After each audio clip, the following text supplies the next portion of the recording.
UT dan kita adalah Garuda, terbang tinggi menembus awan, membelah Sabta Pertala, menaburkan inspirasi, asa, dan harapan bagi segenap anak bangsa, demi masa depan yang lebih baik dan masa mendatang yang lebih gemilang. Bersama UT, Indonesia Maju.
Universitas terbuka.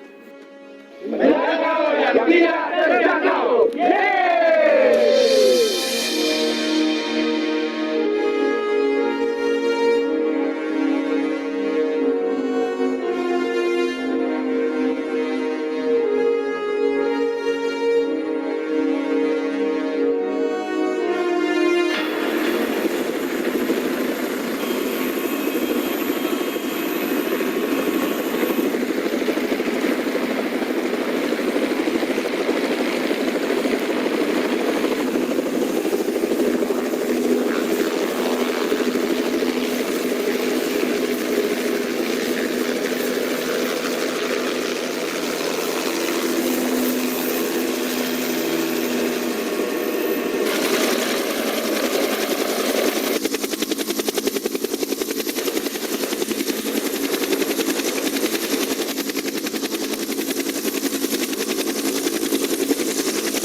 Bangkit dan maju bersama dalam tatanan baru UT PTNBH.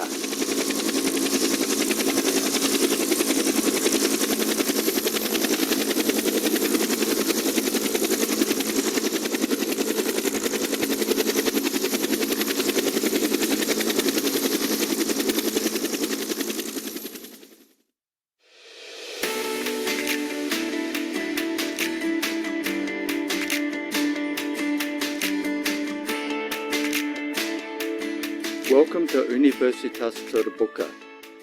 Universitas Terbuka, or UTE, is the 45th State University of Indonesia, launched on September 4, 1984.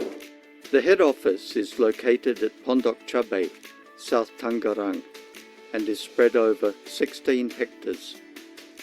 As the central university campus, Universitas Terbuka emphasizes the importance of professional concept and advanced technology, while at the same time preserving green spaces and a natural environment. As a pioneer and innovator of distance higher education, Universitas Terbuka has 39 regional offices throughout Indonesia, and one dedicated for students living overseas. The adoption of a flexible learning system allows UTE students to learn wherever they are and whenever it suits them. UTE provides learning opportunities for all individuals to higher education. Universitas Terbuka provides high-speed broadband and dedicated workstations for its staff in order to serve its students in Indonesia and across the globe.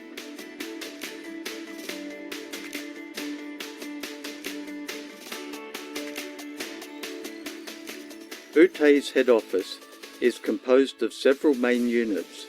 These are the Information Communication Technology Unit. This is responsible for information and communication technology management, which involves network management systems and application development information, as well as communication technology. The Multimedia Development Center is responsible for content development for teaching through creating imagery, animation, audio, video production, and more. The Learning Material Distribution Center is responsible for managing all the daily activities of a centralized distribution center and warehouse. The library is responsible for the development, selection, and maintenance of the learning material collection, and the ordering, processing, and cataloging of all library materials. The Examination Center is responsible for the organization and administration of examinations.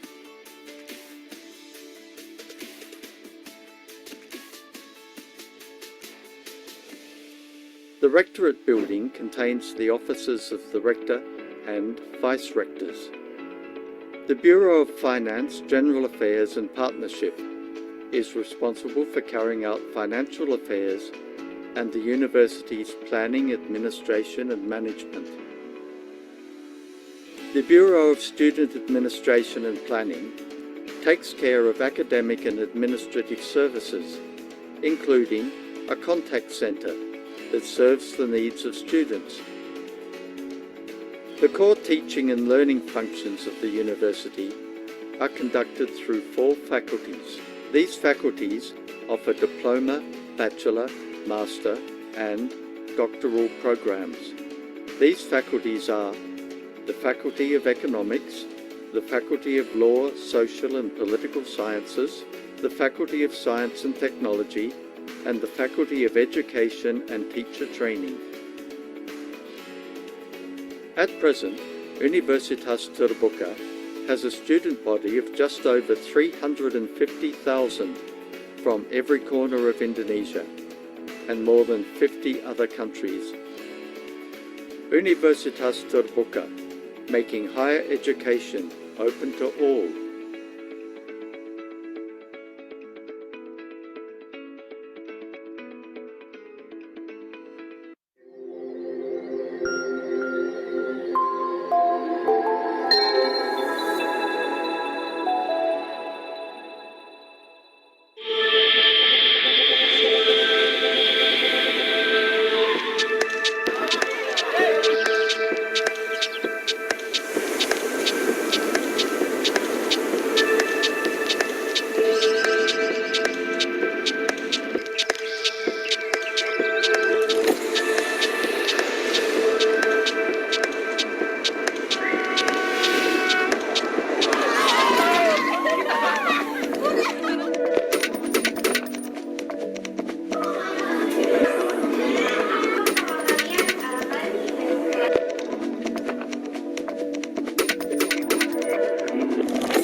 yaitu dengan diresmikannya Universitas Terbuka. Berdiri pada 4 September 1984, UT langsung berlari untuk menciptakan inovasi dan terobosan baru dalam bidang pendidikan tinggi terbuka dan jarak jauh di tanah air. Lahirnya UT membuktikan komitmen pemerintah untuk memeratakan akses pendidikan tinggi yang berkualitas tanpa batas. Hampir 2 juta alumni UT tersebar di tanah air dan mancanegara dengan beragam profesi dan keahlian. Hal itu menunjukkan UT telah berhasil melaksanakan mandat pemerintah. Kemajuan teknologi, perubahan kebutuhan masyarakat, tuntutan pemerintah menjadikan UT sebagai institusi pendidikan yang matang, kuat, dan visioner.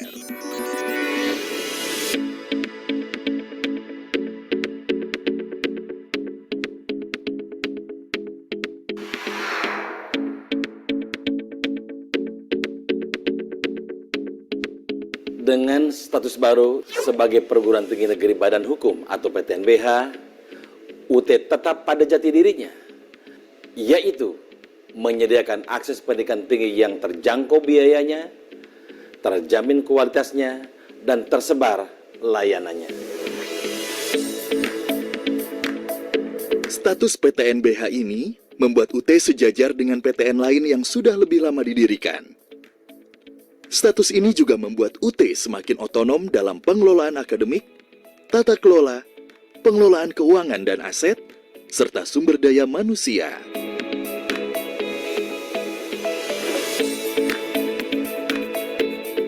Tiga program pendidikan jenjang diploma, sarjana, magister, dan doktor yang ada saat ini dapat dikembangkan lebih cepat sesuai dengan permintaan dan kebutuhan masyarakat. Menyadari kompleksitas, pekerjaan, koordinasi, dan tuntutan akurasi yang sangat tinggi, UT mengembangkan berbagai aplikasi. Semua aplikasi itu disatukan dalam digital learning ecosystem.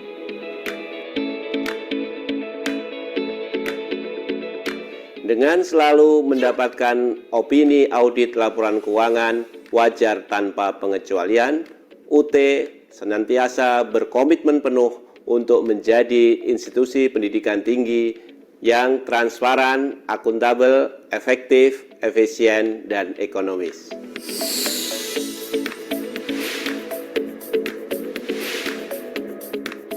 UT menerapkan standar yang tinggi untuk bahan ajar, proses pembelajaran, dan asesmen hasil belajar.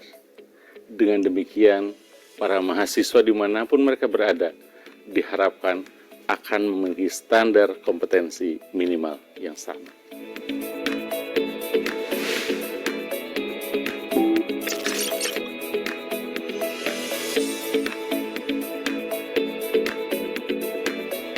Jejaring kerjasama yang kuat membuat UT menjadi institusi yang semakin berkembang, maju, besar, dan terpercaya.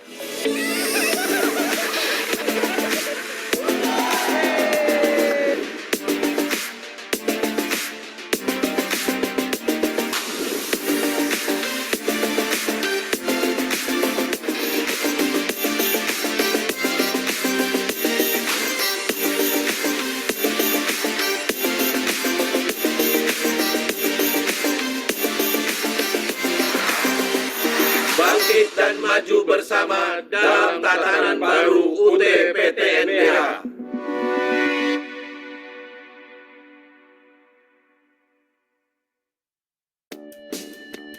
Pendidikan jarak jauh.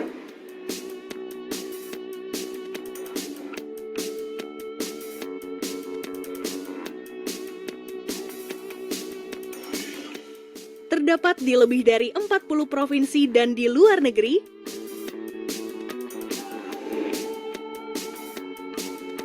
Bahan ajar mudah didapat.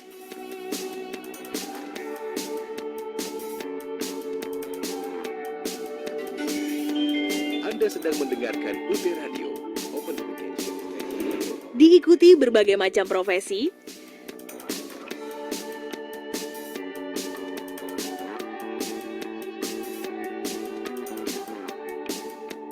mencetak lulusan berkualitas. Universitas terbuka tanpa batas. Pendidikan adalah wahana untuk menggapai mimpi dan mengubah masa depan menjadi lebih baik. Hari gini, nggak ada alasan buat nggak kuliah. Kita bisa kuliah tanpa mengorbankan kegiatan yang lainnya. Bahkan waktu dan tempat pun bukan masalah. Siapapun kalian dan dimanapun kalian berada, ciptakan kampus untuk kuliah dan kampus yang akan mendatangi kalian. Ya cuma UT yang bisa begini.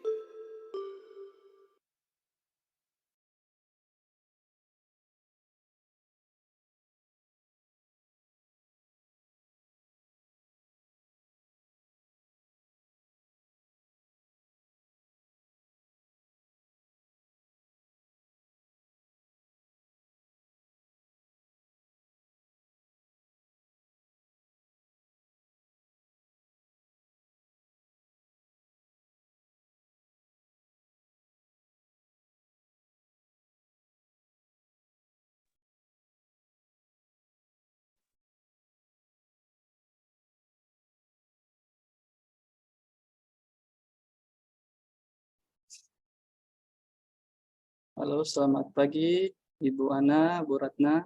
Halo, selamat pagi. Suara saya apakah jelas? Terdengar sangat jelas Ibu Ana.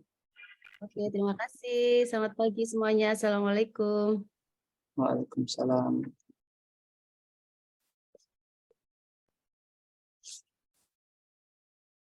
Ibu Ratna, mohon maaf.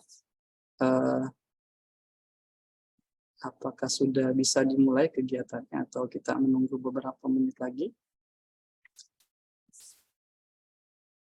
Suaranya Bu Ratna belum terdengar ya? Iya, belum terdengar suara Ibu Ratna. Bu Sufia mungkin?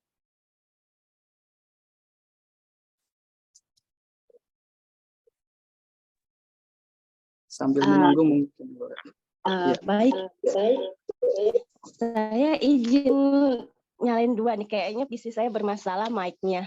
Jadi saya satu yang masih pakai handphone. Ya, selamat pagi Ibu Ana. Halo, selamat pagi. Apa kabar Ibu Ratna? Terima kasih banyak atas perkenanannya. Untuk membawakan sesi e-lecturing lagi. Kemarin mahasiswa senang sekali diajar oleh Bu Ana. Oh iya, terima kasih teman-teman mahasiswa. Saya baru datang dari Bromo ini. Wow, habis refreshing Bu. Iya, ngantar mahasiswa juga, ada acara di Bromo. Oh iya. Keren banget. Kalau teman-teman dari UT belum pernah ke Bromo, silakan. Sunrise-nya indah banget, harus ke sana sendiri. Saya sudah pernah Bu, dulu sama Prof. Ali, sama Pak Hendrian, sama Bu Rini. Tahun berapa itu? Waktu acara FDAP. Oh, yang FDAP di Malang ya? Lama Iya. sudah. Iya, langsung ke sana.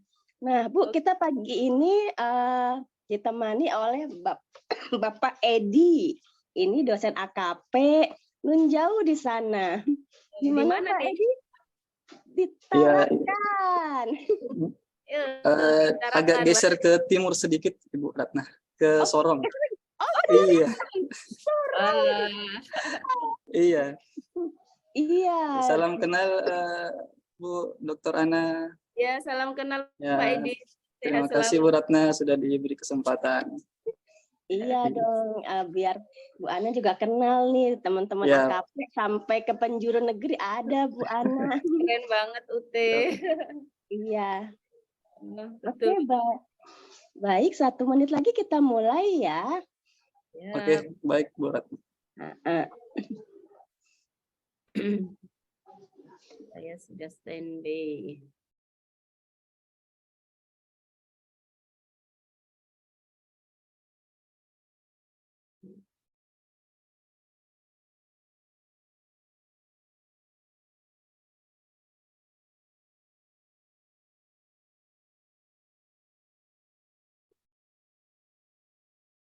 Silakan dimulai Pak Edi.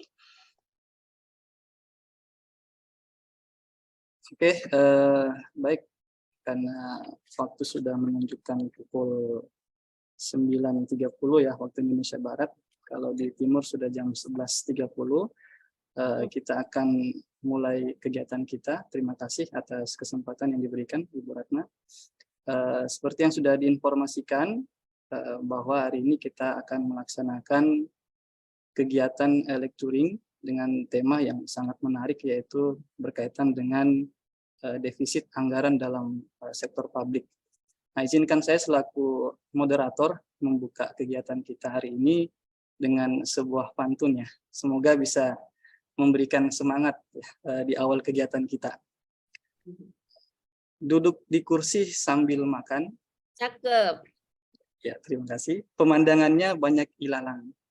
Cakep. Berjuta terima kasih kami lantunkan teruntuk saudara-saudaraku di Prodi AKP yang telah datang. Assalamualaikum warahmatullahi wabarakatuh. Waalaikumsalam warahmatullahi wabarakatuh. Salam sejahtera untuk kita semua.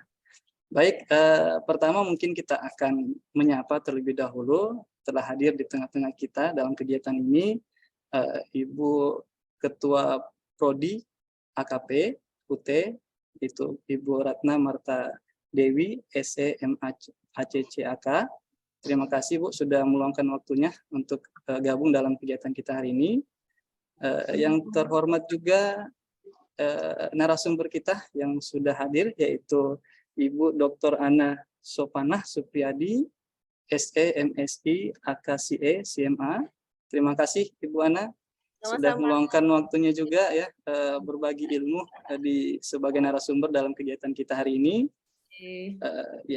Yang terhormat juga di sini ada Ketua Panitia Pelaksana kegiatan kita hari ini, itu Ibu Sufia Zuhro MSI, dan juga ada beberapa rekan-rekan dosen dan tendik di Prodi AKP yang berpartisipasi dalam kegiatan kita hari ini.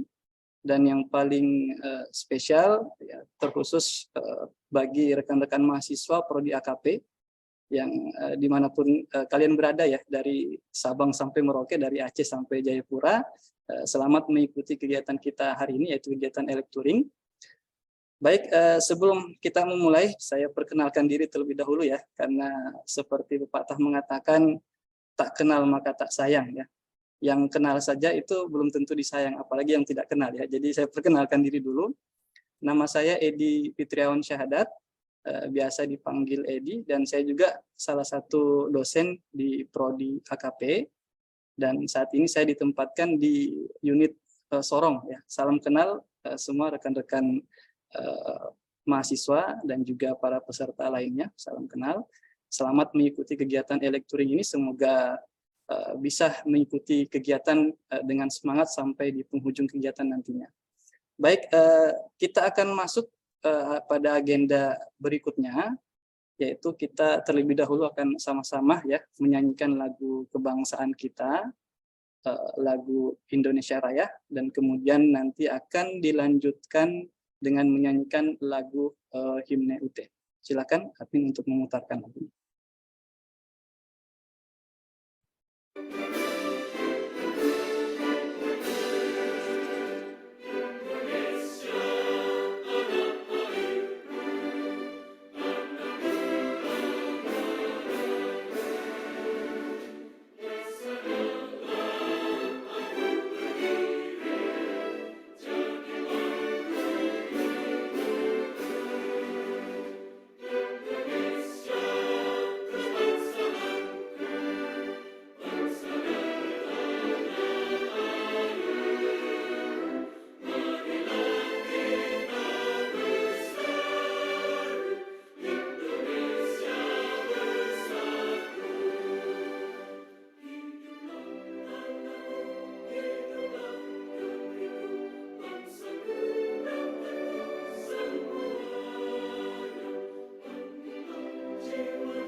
Baik, kita lanjutkan. Tadi kita sudah menyanyikan lagu Indonesia Raya dan juga himne UT.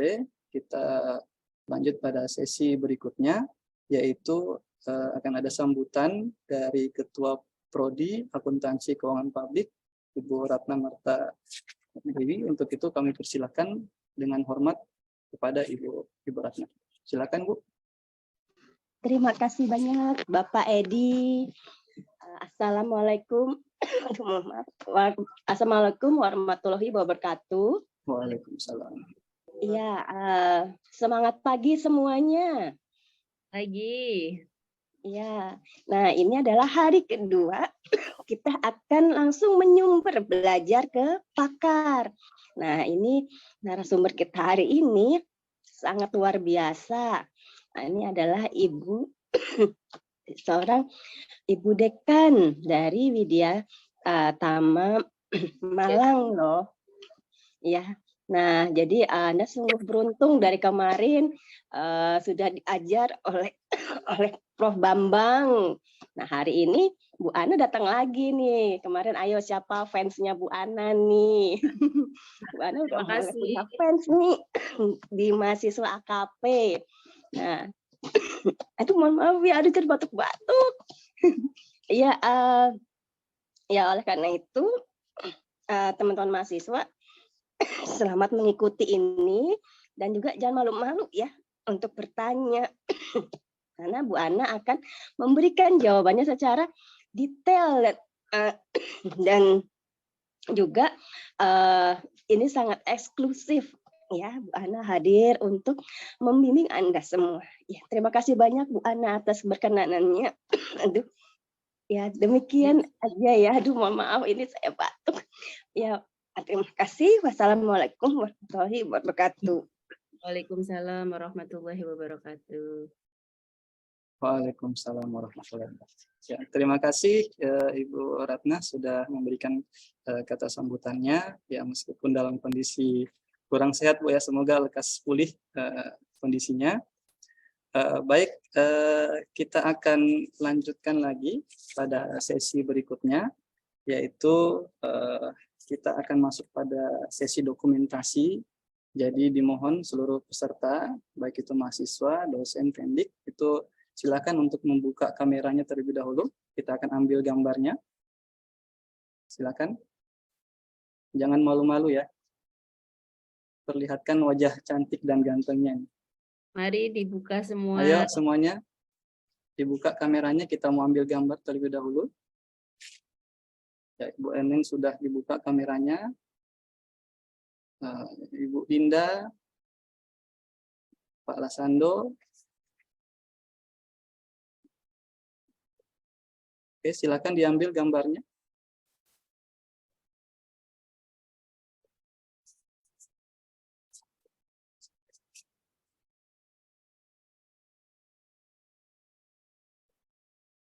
Oke, kita di slide kedua mungkin ya. Kalau ada slide keduanya. Silakan dibuka semua kameranya dulu, seluruh peserta.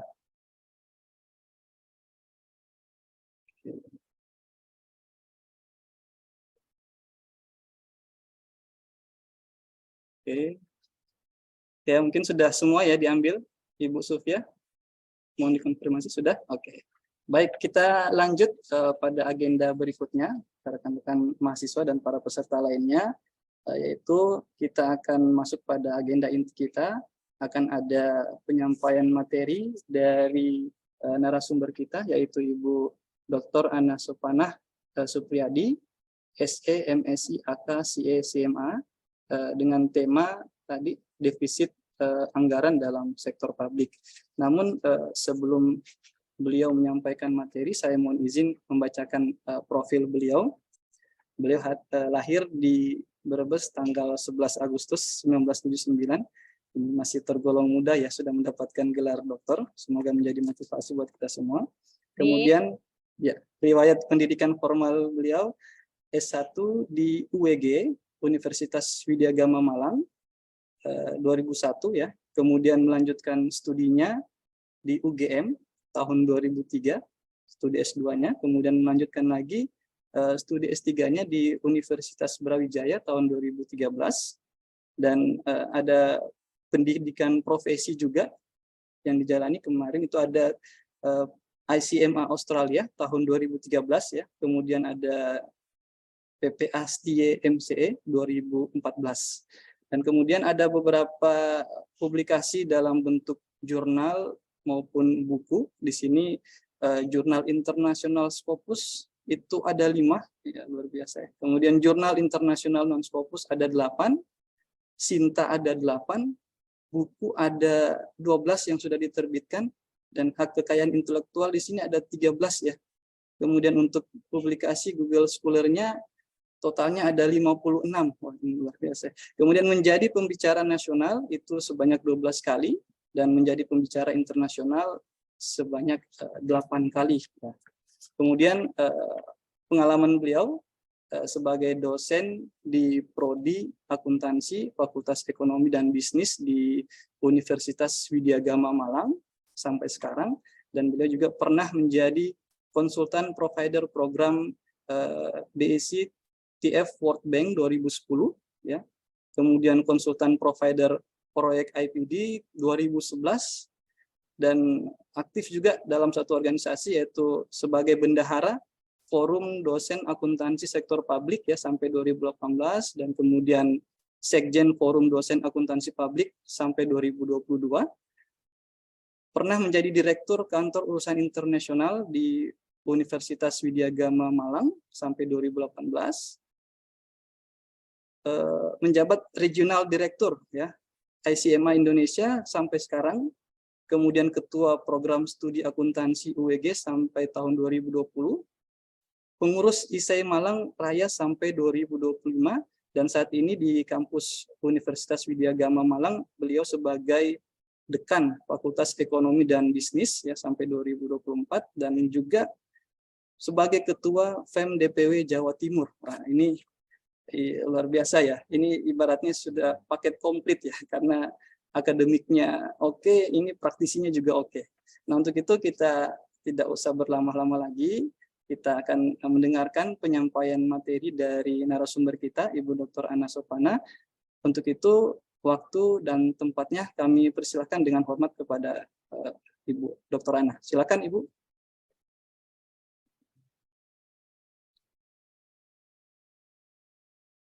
Masih di unmute, Bu. Belum kedengaran suaranya. Iya. Baik, terima kasih Pak Edi Fitriawan. Assalamualaikum warahmatullahi wabarakatuh. Waalaikumsalam warahmatullahi wabarakatuh. Selamat pagi dan salam sejahtera untuk kita semua. Om Swastiastu, Nama Budaya, Salam Kebajikan, Rahayu. Yang saya hormati dan banggakan Ibu cantik kita, Ibu Kaprodi EKP ya, Ibu Ratna Marta Dewi yang selalu tampil modis, cantik dan smart. Selamat pagi Ibu.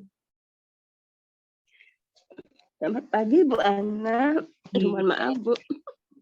Sakit harus tetap memberikan opening speech ya, luar biasa. Memang kita ini wanita-wanita hebat ya. Multitasking semuanya kita jalani, luar biasa bagi para perempuan. Jadi hari ini saya menulis status tentang perempuan itu harus mandiri, karena hanya diri kita yang bisa menyelamatkan diri kita. Jadi berbagai kasus yang ada di Indonesia ya, kalau yang ikuti ternyata kesimpulannya wanita harus mandiri. Ya, jadi buat anak-anakku ini, karena rata-rata mahasiswa akuntansi itu rata-rata perempuan ini. Jarang sekali, ini kalau saya baca namanya itu rata-rata perempuan ya. Selamat pagi para perempuan hebat yang sudah bergabung di kuliah e-lecturing tentang topik yang sangat menarik ya. Apalagi akhir-akhir ini negara kita defisit karena pandemi. Nah, kita akan bahas sebentar lagi. Nah, sebelum ke materi mungkin saya agak update, itu CV-nya sekarang sudah update ya, rekan-rekan untuk penyemangat khususnya yang dosen. Alhamdulillah Sinta saya sudah nambah 3 jadi 11 sekarang. Kemudian bukunya tadi 12 sekarang sudah 14. Google Scholar-nya tadi kalau nggak salah 51 sudah 54. Jadi memang dosen itu harus selalu berkarya ya. Minggu-minggu juga kadang harus mengajar. Ini luar biasa untuk teman-teman semua, khususnya mahasiswa UT dimanapun Anda berada. Tetap semangat, hari ini kita sedang berjuang, insya Allah next kita akan sukses. Jadi berakit-rakit ke hulu ya, bersenang-senang kemudian. Yang masih kuliah harus tetap semangat ya. Saya tidak bisa bikin pantun seperti Pak Edi, tapi kadang suka ngasih motivasi khususnya para perempuan. Saya merasa perempuan itu harus jadi orang yang punya value ya. Tidak untuk orang lain, tapi untuk dirinya sendiri, agar kita bisa dihargai, dihormati oleh siapapun. Begitulah sedikit kata pembuka. Baik, rekan-rekan izin saya share apa yang menjadi topik hari ini. Sudah terlihat rekan-rekan semua? Sudah terlihat, Bu. Ya, baik. Topik yang menarik hari ini yang akan kita diskusikan adalah terkait dengan defisit anggaran, ya kan? Judulnya aja sudah membuat kita berpikir, boleh nggak sih sebenarnya defisit? Kalau dulu di era pemerintahan Soeharto khususnya sebelum era reformasi, defisit anggaran itu tidak boleh. Anggaran itu harus berimbang. Ya, masuknya 1 triliun ya keluarnya 1 triliun kan begitu ya. Kalau kita membahasakan anggaran kita ya, kalau kita berbicara rumah tangga jangan sampai lebih besar pasak daripada tiang. Gajinya 5 juta, pengeluarannya 6 juta, kan defisit ya, enggak boleh.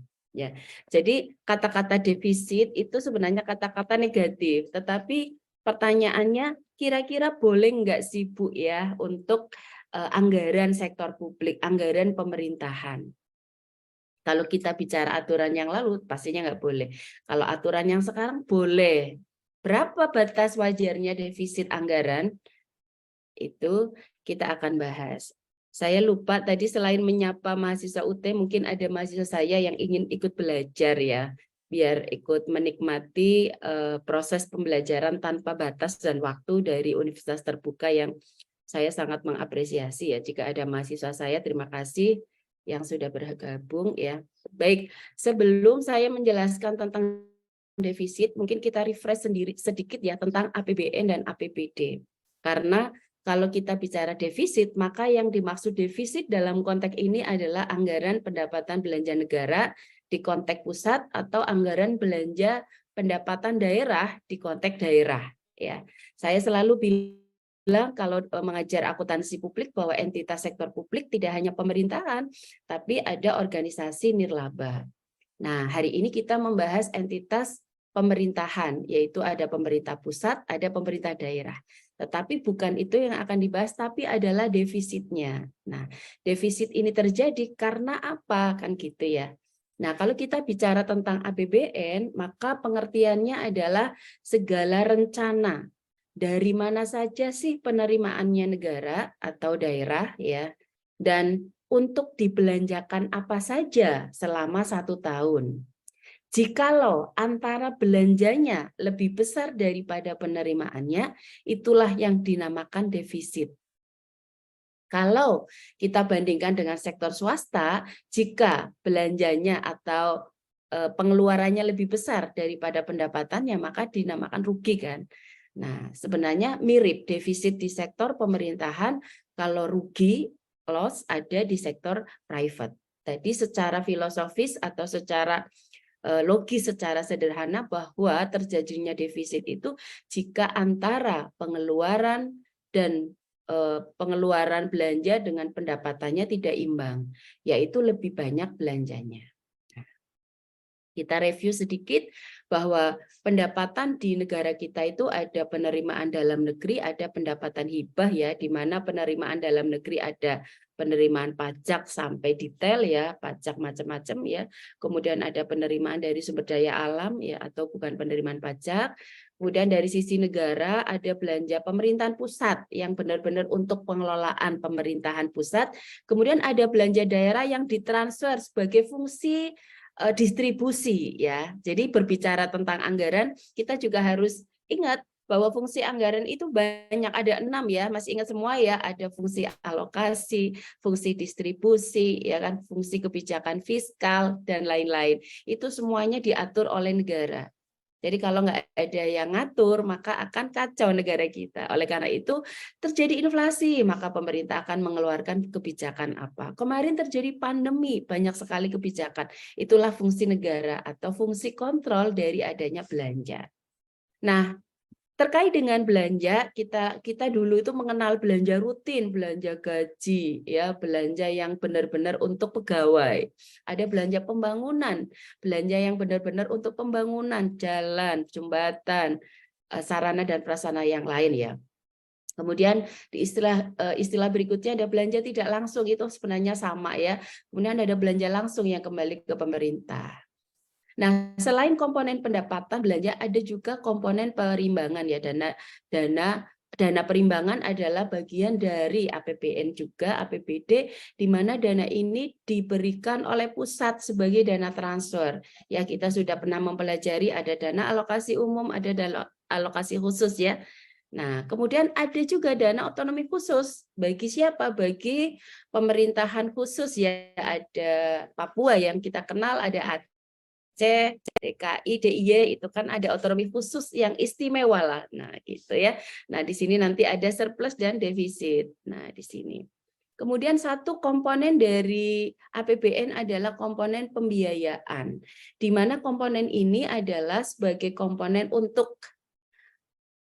melengkapi jika negara terjadi surplus, mau diapakan dananya, atau jika terjadi defisit, carinya kemana, kan gitu, ya. Nah, secara sederhana itu. Jadi 3 komponen dari APBN APBD adalah ada penerimaan, ya, ada belanja, kemudian ada komponen pembiayaan, ya. 3 hal itu yang sering dibahas.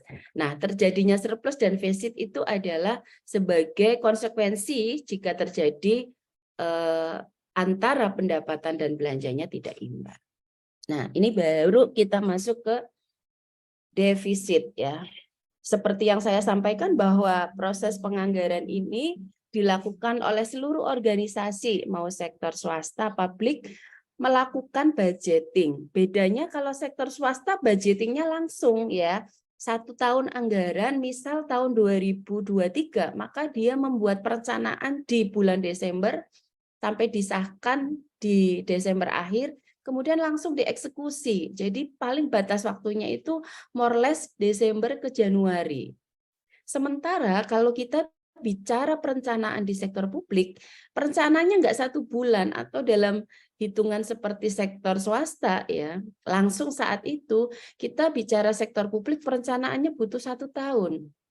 Kalau anggaran 2023, maka perencanaannya 1 tahun, ya, di 2022 mulai dari Januari menyusun Musrenbang Desa sampai APBD atau APBN disahkan oleh bupati atau oleh gubernur, ya, atau presiden, tergantung konteks pemerintahannya, daerah atau pusat.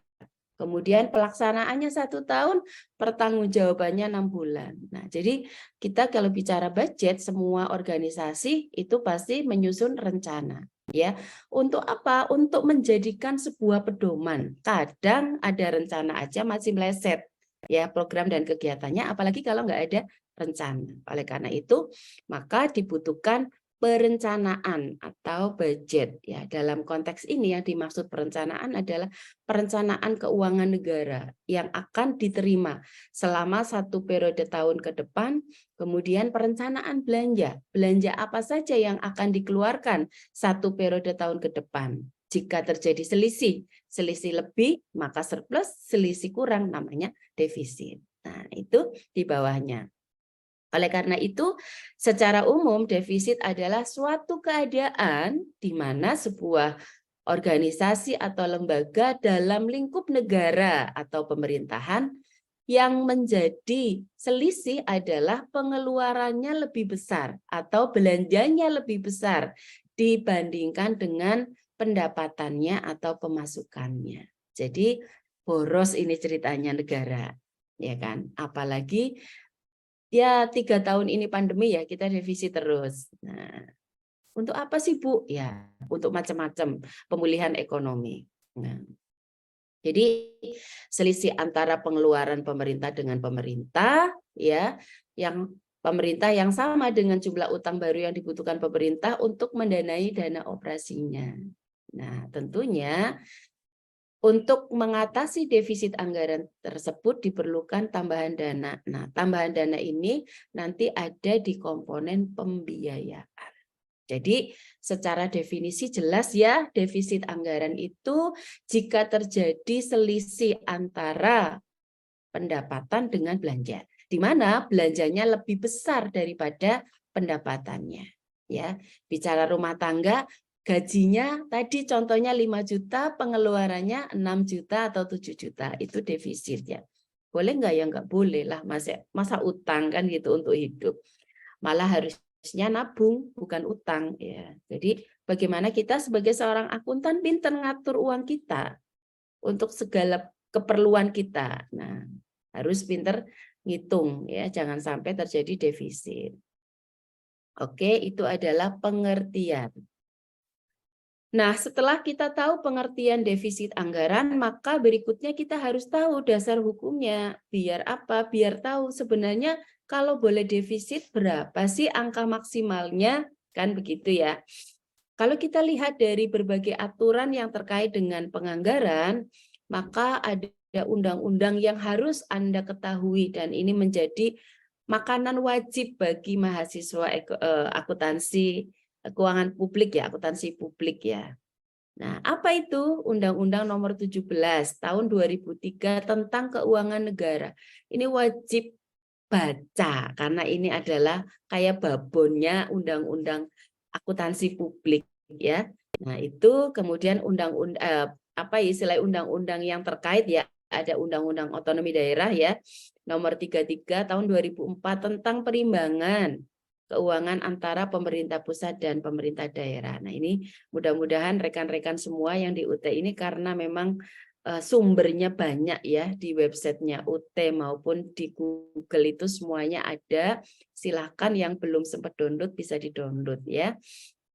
Kemudian juga ada pasal 4 Peraturan Pemerintah Nomor 23 tentang pengendalian ya jumlah kumulatif defisit APBN dan APBD. Jadi ada banyak peraturan di pemerintahan, tetapi ini yang terkait dengan berapa sih batas maksimal terjadinya defisit adalah yang saya catat ini.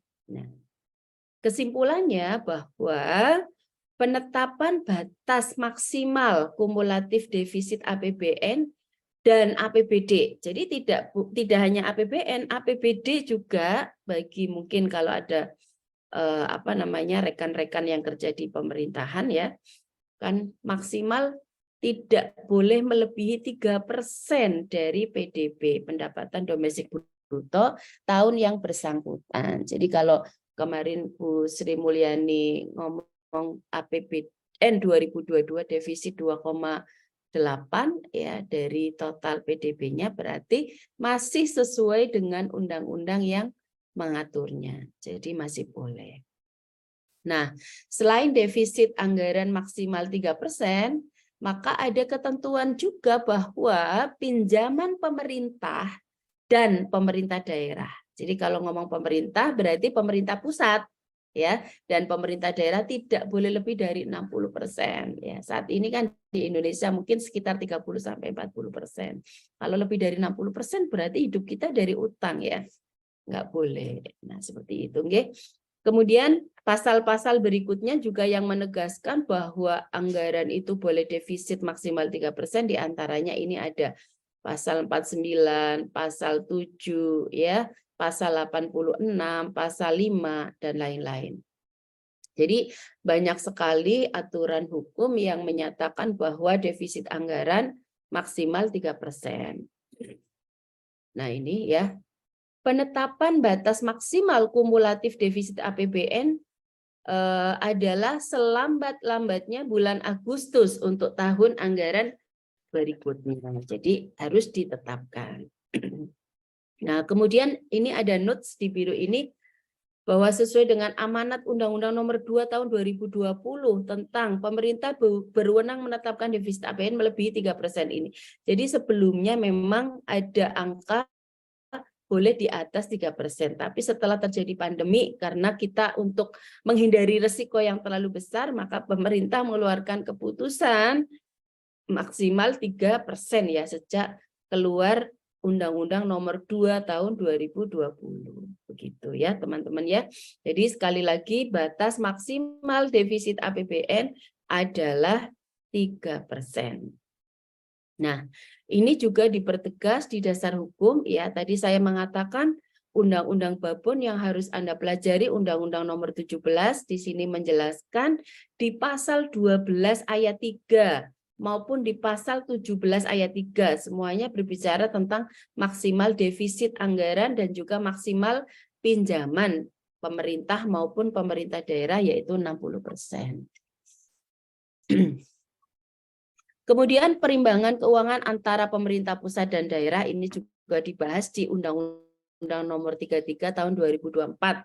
Ini adalah revisi Undang-Undang Otonomi Daerah. Jadi kalau kuliah akuntansi sektor publik harus banyak baca karena undang-undangnya sering berubah, sering update ya. Jadi harus mengupdate juga pengetahuannya karena sering berganti peraturan. Kemudian PMK atau Peraturan Menteri Keuangan juga tentang batas maksimal kumulatif dari defisit APBD ya. Nah, seperti itu. Ini juga peraturan-peraturan lainnya yang terkait dengan kumulatif defisit APBN maupun APBD ya. Semuanya membahas hal yang sama yaitu defisit anggaran maksimal 3% dan pinjaman daerah maksimal 60%. Oke. Pertanyaan berikutnya kalau kita sudah menjawab what ya, mengapa sih terjadi anggaran defisit? Ya, karena tadi jelas belanjanya saat ini lebih banyak daripada uang yang didapatkan oleh negara. Ya, logikanya kenapa Bu? Kemarin saat pandemi, pemerintah harus berupaya keras untuk apa? Untuk menstimulasi ekonomi. Jadi ngasih bantuan langsung ya, tunai langsung, ngasih sembako, ngasih stimulan terhadap usaha-usaha yang bangkrut karena pandemi. Jadi secara logika belanjanya meningkat. Tapi secara pendapatan justru pendapatannya turun. Iya jelas, banyak perusahaan yang bangkrut, banyak perusahaan yang tidak mampu membayar pajak. Dan inilah akhirnya fenomena ini yang menyebabkan terjadinya defisit anggaran. Jadi itu teman-teman ya. Jadi karena kalau sebelum-sebelumnya Indonesia nggak defisit ya, baru akhir-akhir ini aja karena pandemi defisit. Sebelumnya kita surplus. Nah, kebijakan secara umum kenapa APBN defisit ya, tadi saya mengatakan karena pemerintah menaikkan belanja negara untuk memberi stimulan, untuk merangsang pertumbuhan ekonomi, merangsang kesejahteraan masyarakat, untuk membantu agar ekonomi cepat tumbuh ya. Dan juga menurunkan tingkat pajak pada saat perekonomian mengalami penurunan daya beli masyarakat. Iya. Jadi pemerintah saat itu juga membuat banyak peraturan tentang fleksibilitas pajak, tentang utang juga banyak mungkin perusahaan nggak bisa membayar utang, ada namanya relaksasi ya, dan lain-lain ya banyak. Jadi pemerintah ini pastinya pinter ya karena dikelilingi oleh orang-orang hebat. Jadi kalau kita kemarin-kemarin mungkin sempat tak kepo kok negara Indonesia nggak lockdown gitu ya seperti Amerika atau Eropa beberapa negara. Indonesia itu justru menerapkan sistem buka tutup ya, kapan harus PPKM ya atau lockdown sebagian, kapan harus open. Itu karena apa? Karena melihat ya budayanya kita juga berbeda. Dan alhamdulillah ternyata Indonesia saat ini malah sebagai negara yang salah satu negara yang cepat bangkit dari pandemi ya. Karena luar biasa Bapak Presiden kita Pak Jokowi benar-benar fleksibel, dan bagi orang yang mungkin nggak suka ya pasti ada aja ya yang ngomenin lah gitu. Tapi kalau saya secara pribadi mengapresiasi dengan kebijakan yang memang fleksibel saat itu melihat situasi dan kondisi. Dan alhamdulillah sekarang kita baru merasakan ya mulai naik kembali pendapatan kita, pertumbuhan ekonomi kita sudah positif kembali. Jadi tidak ada negara yang tidak terdampak selama pandemi ini, semua negara ya. Bahkan Mungkin kalau Anda baca berita, beberapa negara itu sudah bangkrut ya. Sri Lanka itu sudah bangkrut. Kemudian di beberapa negara Eropa juga sulit ya. Bahkan isu yang terbaru di Inggris itu juga banyak, mohon maaf, perempuan harus dalam tanda petik apa ya istilahnya melakukan upaya untuk bisa bertahan hidup karena kondisi pandemi tadi ya. Pemerintah tidak bisa memberikan banyak bantuan karena anggarannya sudah habis. Alhamdulillah kita berada di negara Indonesia yang kita cintai, yang alhamdulillah pandemi ini kita bisa lewati bersama-sama. Itu adalah baik gitu ya. Oke, saya lanjutkan, kenapa sih terjadi defisit? Apa sebenarnya faktor penyebabnya? Ya, pasti salah satunya kalau tadi saya banyak ngasih contoh karena COVID. Tetapi secara umum sebenarnya bukan hanya itu. Ada beberapa pembangunan negara yang harus kita prioritaskan. Misalnya saat ini apa pembangunan yang kita prioritaskan? Mungkin rekan-rekan tahu, yaitu ada IKN. Ya, kita akan pindah pemerintahannya di Kalimantan Timur ya, Kalimantan Timur. Jadi nanti kayak Malaysia ada Putrajaya gitu, ada Kuala Lumpur.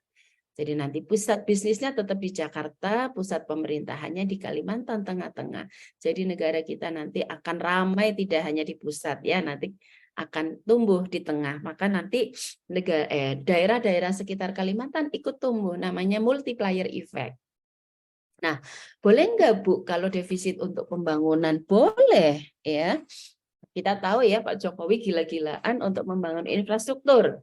Sekarang seluruh masyarakat mengakui, sekarang saya mudik ke Brebes.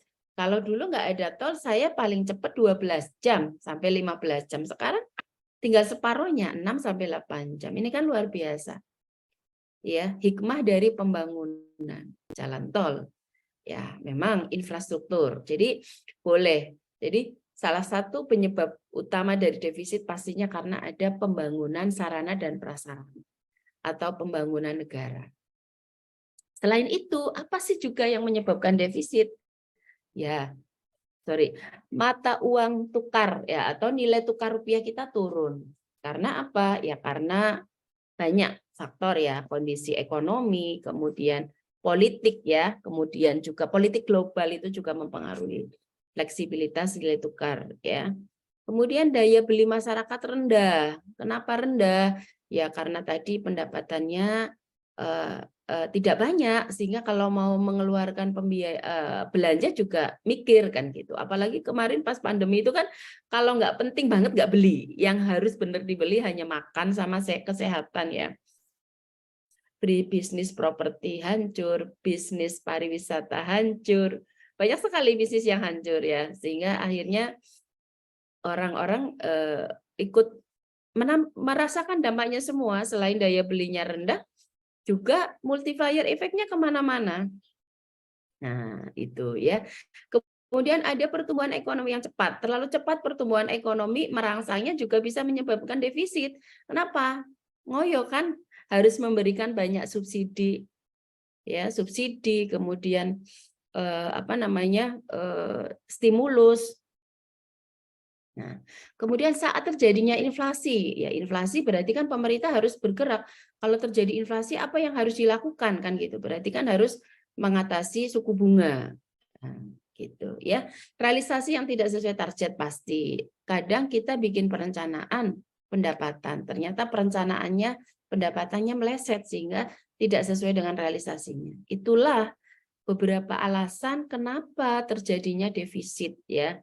Kalau kita bicara tentang ekonomi makro ya, ilmu ekonomi makro pasti akan sangat detail ya, growth-nya, saving-nya itu ya. Itu bukan bidang ilmu kita, tapi kita tahu secara makro aja. Jadi defisit anggaran boleh-boleh saja untuk dan terjadi karena faktor-faktor yang barusan saya jelaskan ini.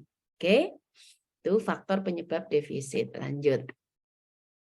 Nah, ada lagi tambahan tadi, harga minyak dan batu bara yang belum kunjung memberikan tren positif yang signifikan. Ini juga karena kita kan masih impor bahan bakar ya. Jadi kalau di global belum kondisinya mengalami pergerakan yang fluktuatif, ya pasti sangat mungkin terjadinya defisit. Kemudian tadi ekonomi global juga ada resesi ekonomi global ya. Awal-awal tahun itu saya sempat ngeri juga kan lihat banyak berita resesi ekonomi global 2023. Hati-hati menggunakan uang, itu kan banyak sekali di YouTube ya. Nah, ternyata alhamdulillah sampai bulan Mei ini alhamdulillah Indonesia aman ya, tidak terjadi resesi ekonomi. Oke. Nah, next, pertanyaan berikutnya, kemudian kalau terjadi defisit, apa dampaknya terhadap ekonomi dan keuangan negara? Ya, pasti. Dampaknya, pemerintah harus meningkatkan suku bunga. Ya, kalau terjadi defisit, dampaknya harus meningkatkan suku bunga. Jadi perlu menambah modal untuk memenuhi kebutuhan masyarakat. Kira-kira gimana? Bikin uang atau gimana, Bu? Kan gitu ya. Kok enak banget kalau kurang bikin uang lah, ini bisa nanti terjadi resesi kalau seperti itu ya. Jadi harus diatur. Kalau harus menambah uang berapa sampai berapa batas kewajarannya. Kemudian defisit anggaran juga bisa menyebabkan tingginya inflasi ya. Saat mengalami defisit pasti harga akan cenderung naik. Naik bisa karena nggak ada permintaannya, biasanya harga naik kan supply-nya lagi tinggi ya, tapi ini kok duitnya lagi nggak ada. Nah, ini gimana cara ngatasinya?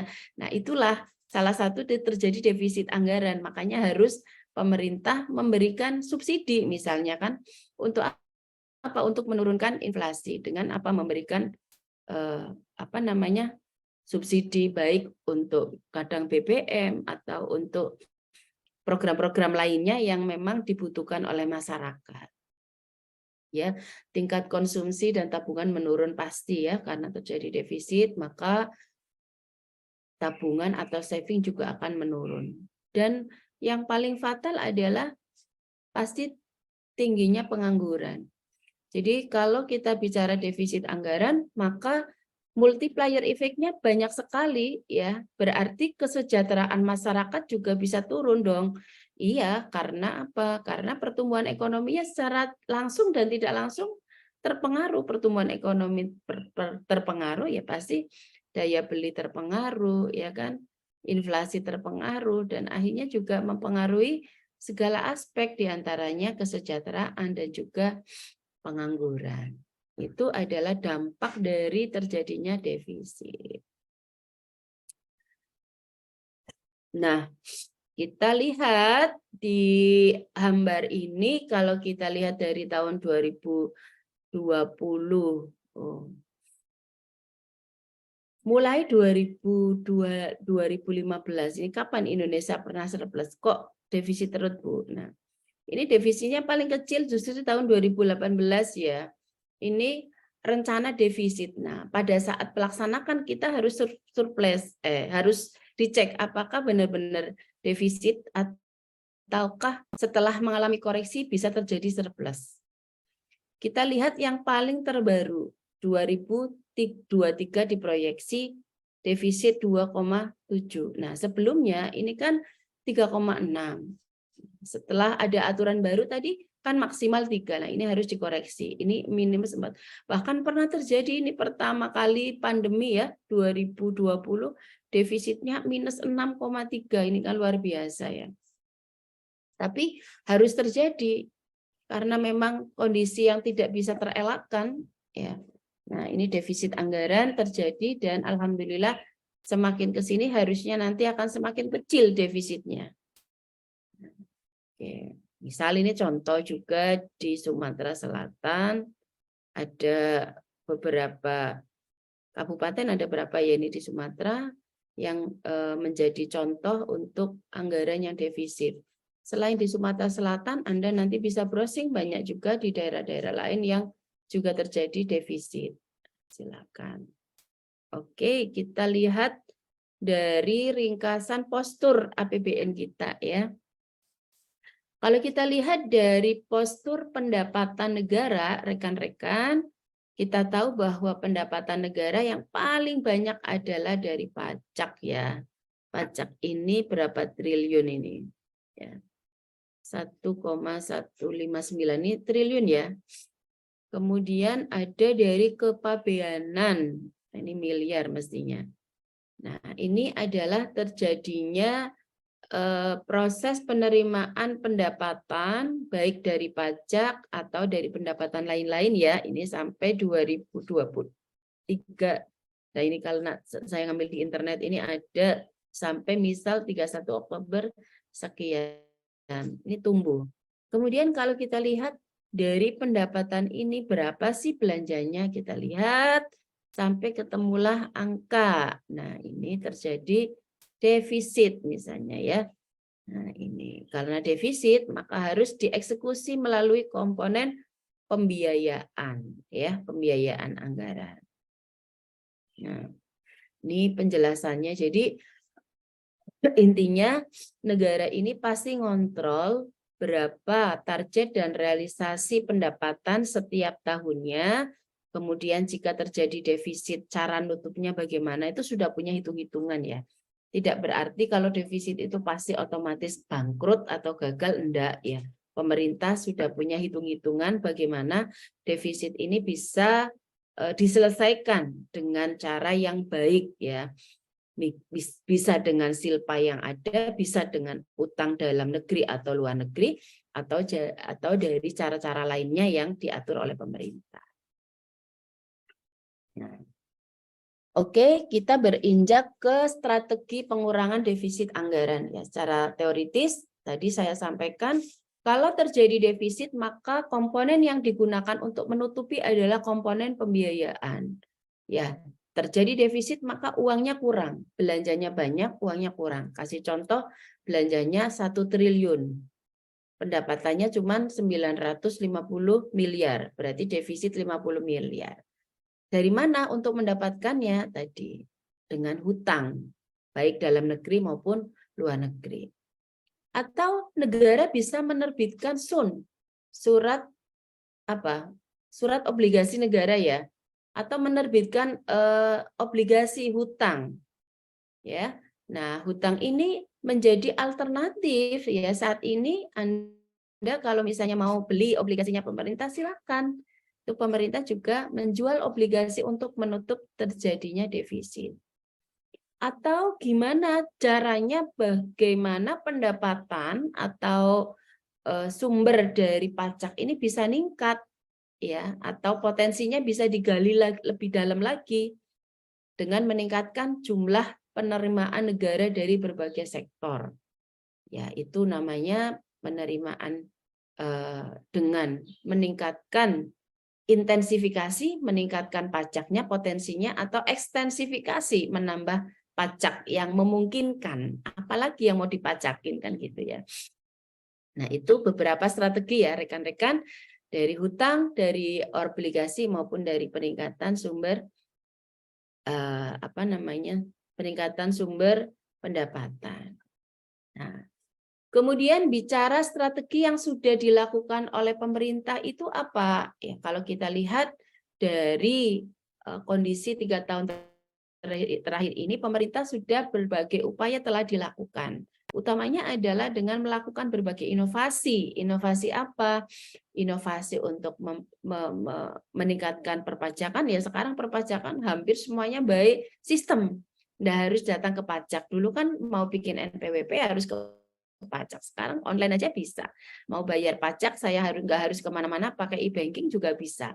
Jadi sistem perpajakan itu mengalami inovasi yang luar biasa. Itu adalah bagian dari pemerintah untuk mengurangi defisit anggaran. Dengan cara apa ya? Dengan cara meningkatkan penerimaannya melalui berbagai inovasi dan teknologi di bidang perpajakan. Selain meningkatkan pendapatannya, maka pemerintah juga bisa meningkatkan kualitas belanja, melakukan efisiensi belanja.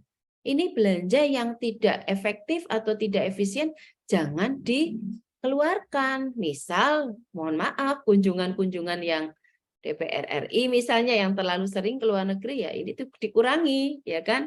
Atau kunjungan ke daerah-daerah yang memang tidak urgent, mungkin bisa dikurangi. Makanya rekan-rekan ketika pandemi itu belanja kunjungan itu hampir habis semua ya. Jadi nggak pernah kemana-mana nih para PNS. Karena apa? Karena memang belanjanya diefisiensikan. Hanya untuk kebutuhan dasar ya, kebutuhan makan, kebutuhan vaksin, obat-obatan saat itu ya, itu yang diperbolehkan. Kemudian juga pengelolaan pembiayaan yang inovatif dan berkelanjutan. Nah, di sini pemerintah mendorong inovasi pembiayaan, ya, pendalaman pasar, serta penguatan peran dari pengelolaan investasi dan special mission vehicle. Jadi ada peningkatan UMKM ya, karena kita tahu di riset-riset bahwa ternyata perekonomian Indonesia itu 80% itu disupport dari SME, dari UKM. Jadi intinya adalah bagaimana peran pemerintah ini mendorong agar para UMKM, para pengusaha ya, baik kecil, menengah ataupun besar ini tetap bisa memberikan pajaknya. Mereka akan bayar pajak kalau untung kan ya, kalau usahanya untung. Kalau nggak untung kan tidak akan bayar pajak. Nah, bagaimana pemerintah bisa mendorong agar seluruh komponen yang memberikan kontribusi atas pertumbuhan ekonomi ini bisa stabil.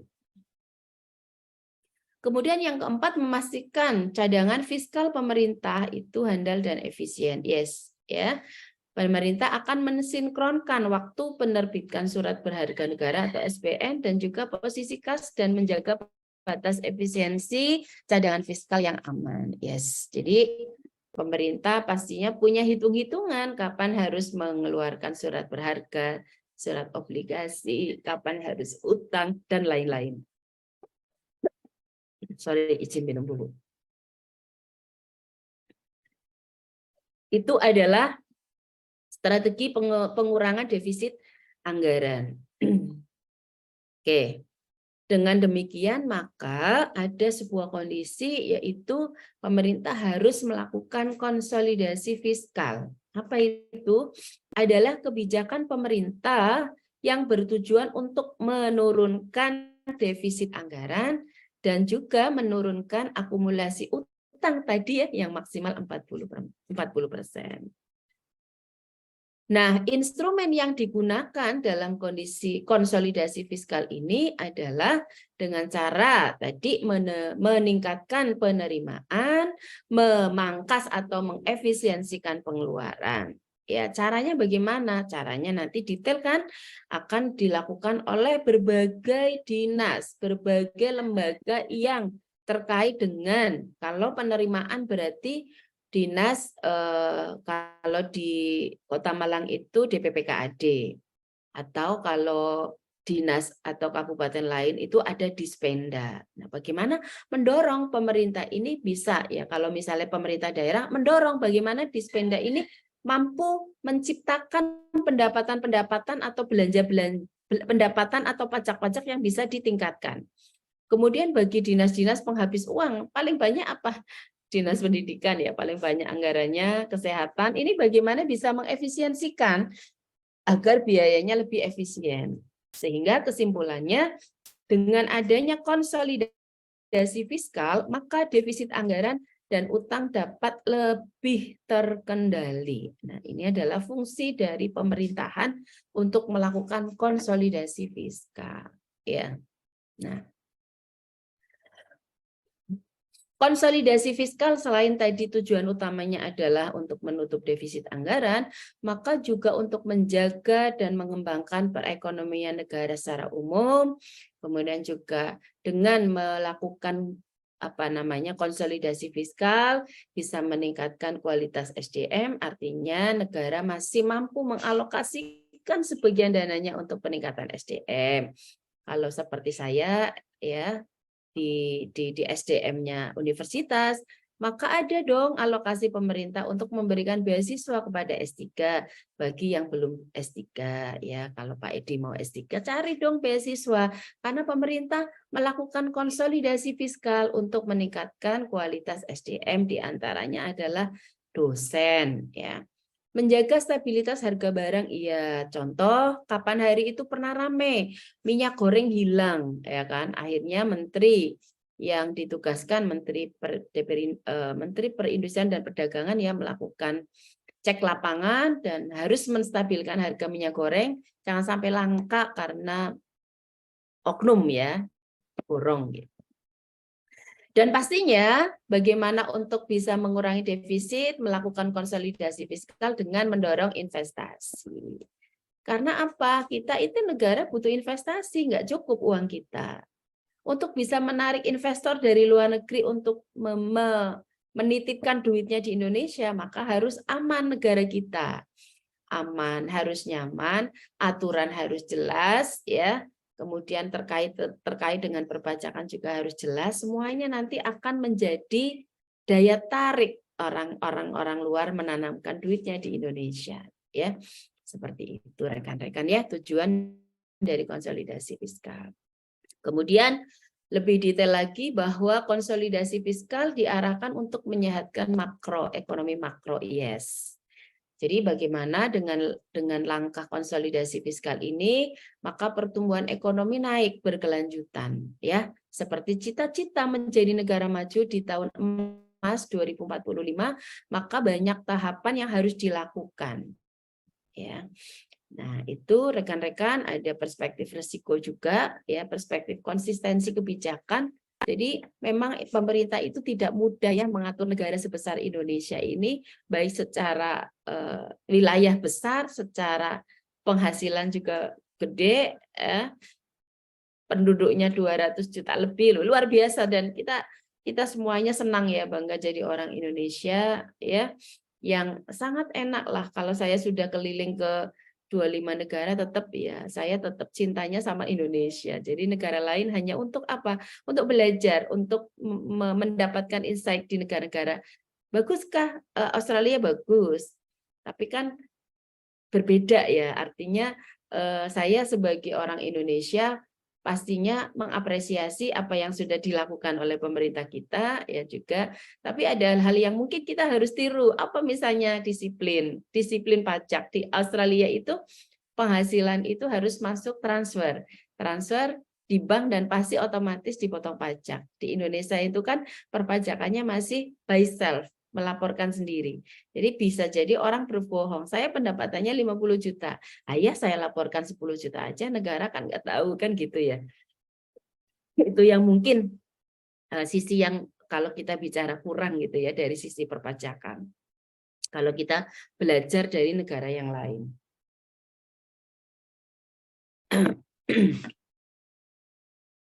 Oke, ini penjelasan tambahan saja rekan-rekan terkait dengan sumber dari utang negara. Sumber utang negara ini adalah salah satu komponen yang digunakan untuk menutup defisit anggaran ya, tadi bisa dari para kreditur, bisa dari bank atau lembaga keuangan ya, bank sentral juga boleh. Macam-macam utang negara ini ada macam ya, reproduktif debt dan lain-lain. Ini juga tambahan informasi saja rekan-rekan ya. Ini beban dari utang negara, ini juga untuk menambah informasi juga bahwa utang negara bisa dari utang luar negeri maupun dalam negeri ya. Kemudian bagaimana pengelolaan utang negara ya, bagaimana pemerintah mampu membayar utang ya, kita utangnya banyak, bisa nggak kita ngangsur ke bank gitu ya, Bank Dunia atau IMF ya. Nah, ini boleh nggak sih negara utang? Kok perlu utang, buat apa sih negara ini ya? Pastinya utang diperlukan agar kita negara tetap dapat menjalankan fungsi untuk mengantarkan pembangunan. Tadi kenapa kok utang? Utang itu kan karena defisit. Defisit itu apa?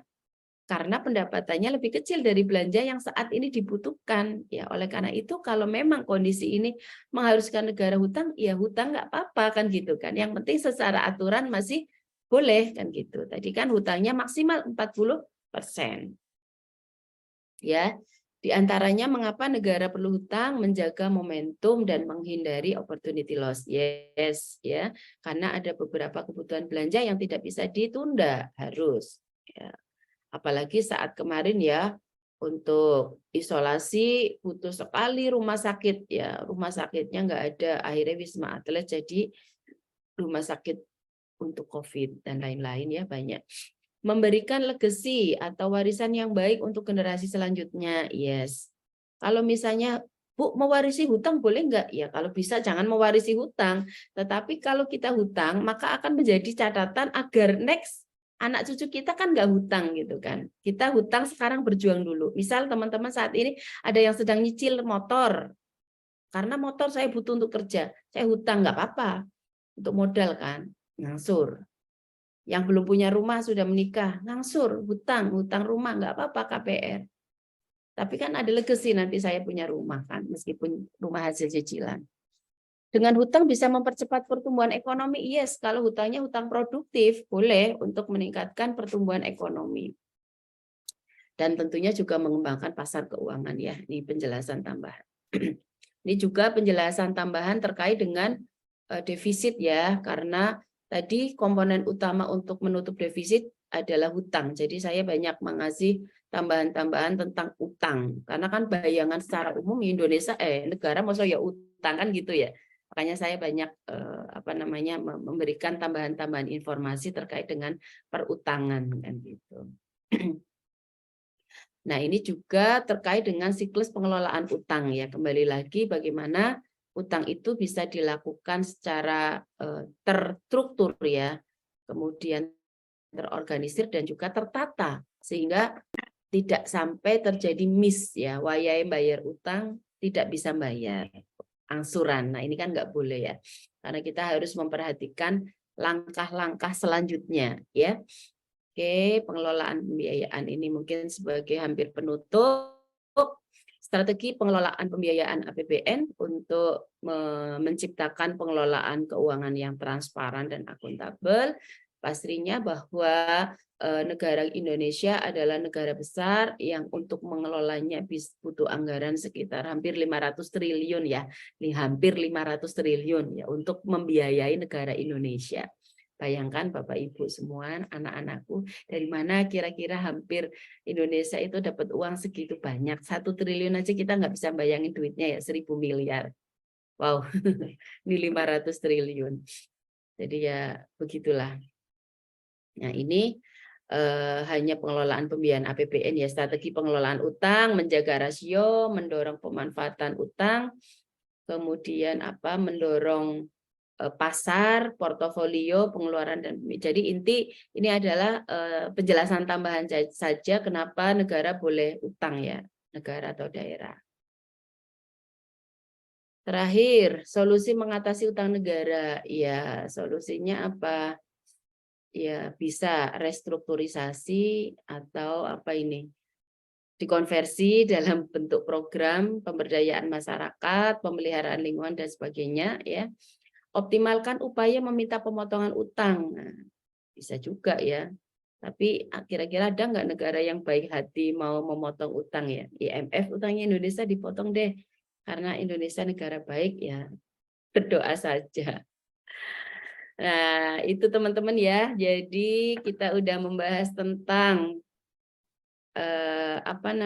tentang defisit anggaran ya, dari mulai pengertian mengapa terjadi defisit, dampak, cara ngatasinya gimana, dan juga dasar hukumnya untuk mengatasi defisit tersebut.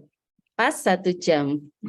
Terima kasih Pak Edi, saya kembalikan kepada moderator untuk dipandu, barangkali ada pertanyaan atau hal-hal yang perlu kita diskusikan. Terima kasih, saya akhiri sementara, monggo. Oke, terima kasih ke Ibu Dr. Ana atas penyampaian materinya yang sangat jelas ya, dan juga komprehensif, karena mulai dari definisi, regulasi, sampai cara mengatasi kalau terjadi defisit. Ini materi yang sangat menarik untuk kita diskusikan. Sekarang kita masuk pada sesi diskusi dan tanya jawab. Silakan para peserta kalau ada yang ingin didiskusikan atau ditanyakan kepada narasumber kita, kami persilahkan dengan menekan tombol resen atau menuliskan pertanyaannya di kolom chat. Silakan para peserta. Boleh dari mahasiswa, boleh juga dari dosen. Ya, silakan. Silakan kalau mau nanya yang lain juga boleh. terkait gitu. Mudah-mudahan jelas dan mudah-mudahan mendapatkan insight dari materi hari ini ya, rekan-rekan. Ya, silakan di raise hand, rekan-rekan mahasiswa mungkin. Atau semuanya sudah jelas semua barangkali apa yang disampaikan ya Ibu Dr. Ana. Sepertinya sudah jelas ini, nggak ada yang tanya. Iya.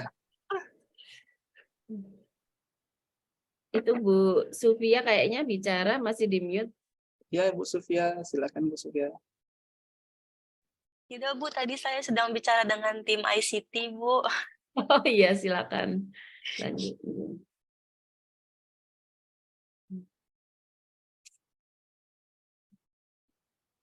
Ayo, ada yang mau bertanya dari mahasiswa? Jangan malu-malu ya.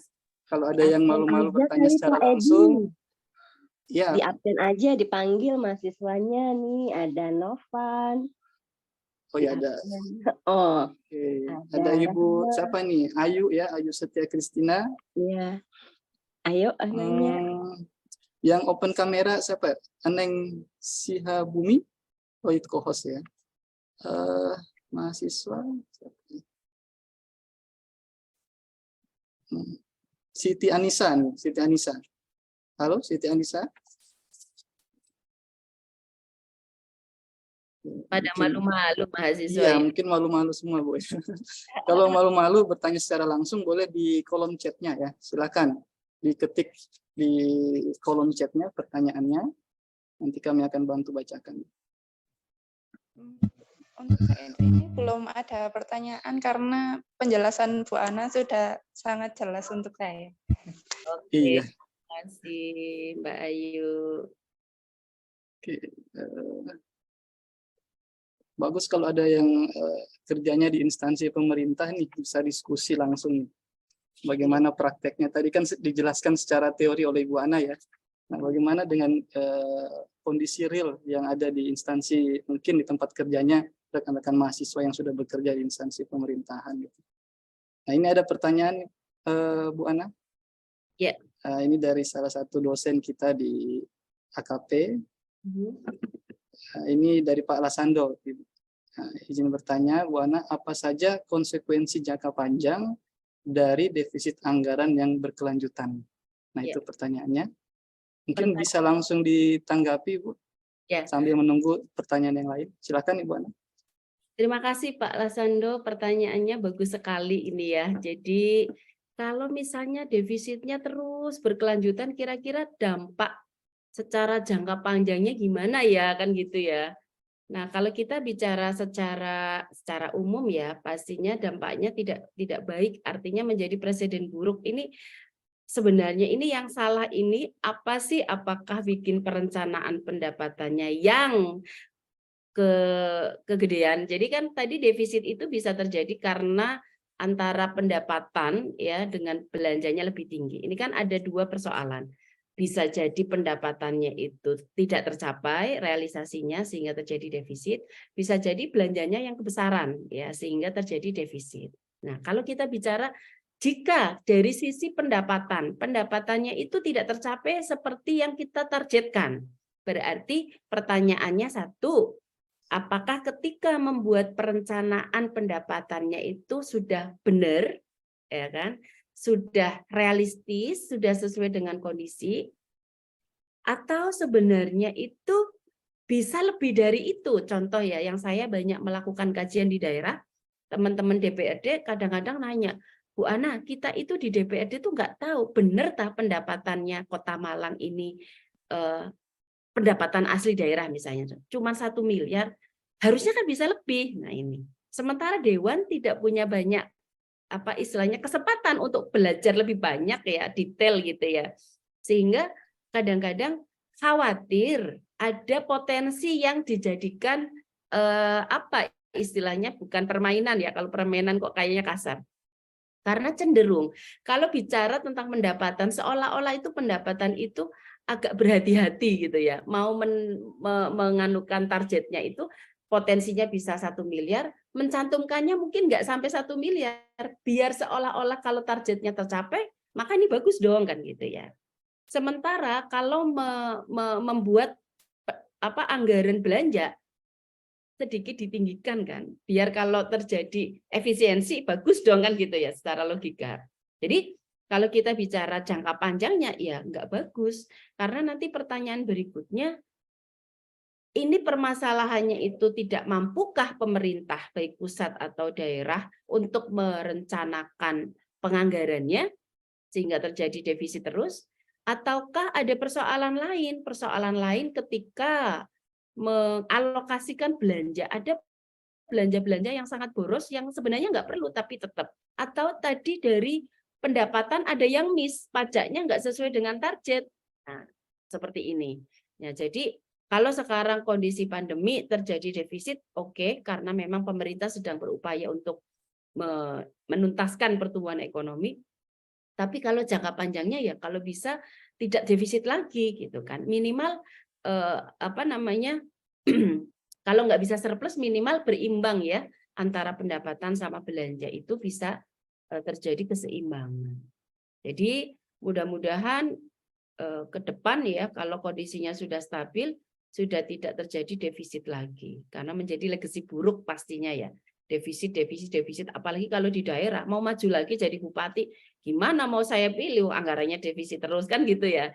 Nah, seperti itu. Tapi memang kalau kondisi pandemi kemarin tidak bisa dijadikan tolak ukur.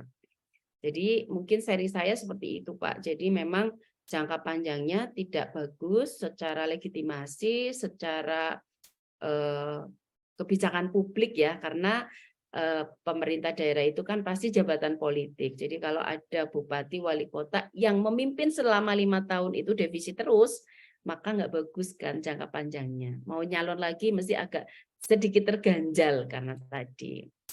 Jadi berharap untuk seluruh pejabat ya, pejabat publik, bagaimana di tahun akhir pemerintahannya ya gimana caranya bisa surplus atau minimal sama gitu ya, nggak defisit. Nah, mudah-mudahan ini 2023, 2024 APBN-nya tidak terjadi defisit lagi ya kan, pemerintahan terakhir Pak Jokowi ya. Kalau sekarang masih 0,27 karena masih proses pemulihan ekonomi. Mungkin itu serinya Pak, mudah-mudahan negara kita tidak defisit lagi ya Pak ya. Amin. Semangat anti pajak. Oke, terima kasih Bu Ana atas penjelasannya dari pertanyaan dari Pak Lasando tadi. Semoga bisa terjawab ya Pak Lasando ya. Oke, ada lagi pertanyaan nih Bu dari Ibu Ratna, ini Ketua Prodi kita yang bertanya. Silakan, Izin bertanya Bu Ana, apakah boleh di switch antara anggaran yang satu dengan yang lain? Misal anggaran A defisit, tetapi anggaran B masih ada sisa anggarannya. Terima kasih. Itu pertanyaan. Silakan Bu, saya langsung dijelaskan. Ini juga pertanyaannya bagus. Kira-kira negara itu bisa langsung switch itu tuh enggak gitu kan? Nah, inilah bedanya negara ya dengan anggaran swasta. Anggaran swasta itu kan fleksibel ya, antar divisi kita misalnya divisi ini marketing ini divisinya lagi defisit nih. Lagi banyak banget ini branding, lakukan iklan. Jadi anggarannya dikasih anggaran 100 juta nggak cukup. Sementara ini bagian produksi ini belum banyak melakukan aktivitas, duitnya masih banyak, boleh di-switch. Nah, kalau di sektor swasta, manajer atau direktur itu bisa, ya udah switch gitu ya, lebih fleksibel. Bagi sebuah negara tidak semudah itu, karena seluruh anggaran itu tidak bisa dicairkan kalau nggak ada di DPA, ya kan? Jadi itulah yang membedakan negara dengan sektor swasta ya. Di negara ini seluruh proses penganggaran ini semuanya harus ada penata usahaannya, harus ada perencanaan, penata usahaan, pelaksanaan, pertanggungjawaban sesuai dengan alokasi masing-masing. Nah, secara agregat ketika nanti total pendapatan dan total belanja itu dijumlahkan dan terjadi defisit secara agregat boleh, tapi kalau secara langsung ditukar atau di-switch belanja-belanja itu sendiri tidak bisa ya kan. Jadi harus secara agregat terakhir. Nah, seperti itu. Jadi itulah yang kadang-kadang kalau yang mungkin masih baru belajar sektor publik itu kan anak-anak saya khususnya di akuntan sektor publik banyak yang kepo, Bu, kok bisa kayak gitu ya, negara kok beda dengan akuntansi. Makanya saya mengapresiasi kalau di UT itu kan ada memang akuntansi publik. Prodinya akuntansi publik. Kalau di tempat saya atau di kebanyakan di kampus-kampus lain itu kan jurusannya akuntansi dan akan menempuh akuntansi publik hanya 3 SKS. Bayangkan akuntansi publik yang begitu luas hanya dipelajari 3 SKS. Kan ngeri kan ya? Nah, sementara di akuntansi UT, akuntansi publik ini menjadi makanan sehari-hari karena memang konsentrasinya akuntansi publik. Makanya bagi teman-teman kalau di tempat saya Pak Edi, akuntansi publik 3 SKS, tapi nanti di semester 6 dan 7 ada 4 mata kuliah pilihan yang bisa diambil oleh siswa yang tertarik di akuntansi publik, yaitu penganggaran publik, keuangan publik, audit publik, sama isu akuntansi publik. Penganggaran publik mempelajari proses perencanaan penganggaran sampai penganggaran itu disahkan. Kemudian habis itu keuangan publik membahas tentang pelaksanaan anggaran mulai dari penata usahaan sampai pengakuntansiannya termasuk laporan keuangannya. Kemudian audit publik mempelajari pertanggungjawabannya, bagaimana proses audit di sektor publik. Nah, isu akuntansi publik membekali mahasiswa untuk mencari judul skripsi. Isu-isu akuntansi publik apa aja yang masih yang masih bagus untuk diteliti dan juga masih menjadi orisinal gitu kan. Nah, itu jadi di Widyagama khususnya ya, karena ini saya juga pernah jadi kaprodi, sekarang jadi dekan, tahu persis. Jadi akuntansi sektor publik itu sangat minor kalau nggak ambil konsentrasi sektor publik. Kebetulan di kami ada konsentrasi publik, ada perpajakan, ada syariah. Tapi yang paling minatnya banyak juga akuntansi publik sih sama perpajakan. Syariah sudah sangat jarang sekarang, sedikit. Jadi seperti itu Pak. Jadi memang akuntansi publik itu menarik dan unik gitu kan. Aturannya berbeda, tidak seperti dengan akuntansi yang kita kenal secara umum. Jadi tetap semangat ya belajar terus tentang akuntansi publik. Itu Bu Ratna. Bisa biar teman-teman juga tahu, nggak bisa langsung satsit gitu ya kalau akuntansi sektor publik, harus ini. Oke, terima kasih Bu Ana atas jawaban dari pertanyaan Ibu Ratna tadi. Pertanyaan ini sebenarnya sudah ditahu mungkin jawabannya, cuman untuk memberikan edukasi lagi ke mahasiswa para peserta yang hadir pada kegiatan hari ini. Oke. Karena waktu Bu ini sudah menunjukkan pukul 12.50 waktu Indonesia Timur. Kalau di di Barat ini jam 10 lewat Bu ya, sudah hampir jam 11. Ya, hampir jam 11 memang sudah waktunya untuk menutup sesi diskusi kita kali ini. Mungkin masih banyak pertanyaan yang kita tunda dulu ya. Nanti ada mungkin di sesi-sesi berikutnya. Untuk itu kami mengucapkan banyak terima kasih kepada Ibu Ana Sopana yang sudah di tengah-tengah kesibukannya sebagai dekan ya, dan beberapa profesi masih mau meluangkan waktunya untuk menjadi narasumber kita pada kegiatan hari ini, dan sangat komprehensif apa yang dijelaskan terkait dengan defisit anggaran sektor publik ya. Dan itulah dosen Bu, yang mungkin yang paling susah dari dosen itu adalah mentransfer ilmu. Tapi tadi Ibu Ana mentransfer ilmu sudah sangat jelas Bu, dan dipahami mungkin oleh seluruh para peserta yang hadir pada hari ini. Terima kasih sekali lagi Ibu Dr. Ana Sopana. Jangan bosan-bosan Bu, kita panggil sebagai narasumber. Dengan senang hati, pokoknya perintah Bu Ratna siap laksanakan selagi kita yang mendesak ya. Alhamdulillah kan karena hari Minggu kan banyak longgar waktunya ya. Siap Ibu. Oke, terima kasih sekali lagi Bu Ana. Terima kasih Ibu Ketua Prodi, Bu Ratna Marta Dewi, dan teman-teman panitia di Prodi AKP yang berpartisipasi pada kegiatan hari ini, dan teruntuk juga bagi rekan-rekan mahasiswa yang sudah hadir dalam kegiatan kita hari ini. Terima kasih. Saya tutup kegiatan mungkin untuk hari ini dengan ucapan Alhamdulillah Rabbil Alamin. Wassalamualaikum warahmatullahi wabarakatuh. Terima kasih. Waalaikumsalam warahmatullahi wabarakatuh. Terima kasih. Mohon maaf Pak Edi, sebelum kita tutup kita berikan penghargaan dulu, sertifikat untuk Ibu Ana. Panitia mohon mungkin diambil alih oleh Ibu Sofia. Silakan Ibu Sofia. Ya, untuk tim ICT mohon bantuannya untuk sertifikat Bu Ana Sopana sebagai narasumber. Mohon ditampilkan. Terima kasih banyak Ibu Ana atas waktu dan sharing knowledge-nya untuk kami hari ini. Mudah-mudahan nggak kapok ya Bu Ana. Oh, senang sekali. Sertifikatnya saya tunggu di soft copy ya. Ini nilainya besar untuk akreditasi, jadinya selection. Ibu, ya. Ini kita sekalian realisasi PKS Bu Ana. Kali ya, kita kan sudah punya MOU antara Iya Ibu Ana. Sehat selalu Bu Ana dan semua selalu mahasiswa. teman-teman semua. Terima Assalamualaikum. kasih. Iya. Ya, terima kasih panitia, Pak Edi, semuanya sehat selalu. Ya, Bu, sama-sama Ibu.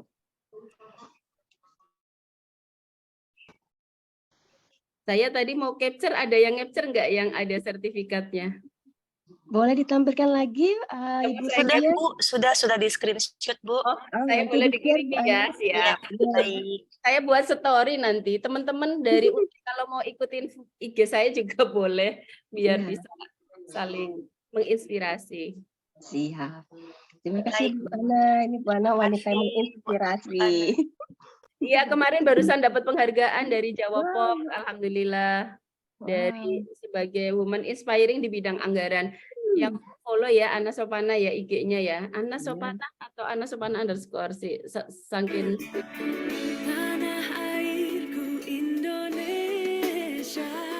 Ya, para peserta juga ya isi evaluasi elektronik di kolom chat.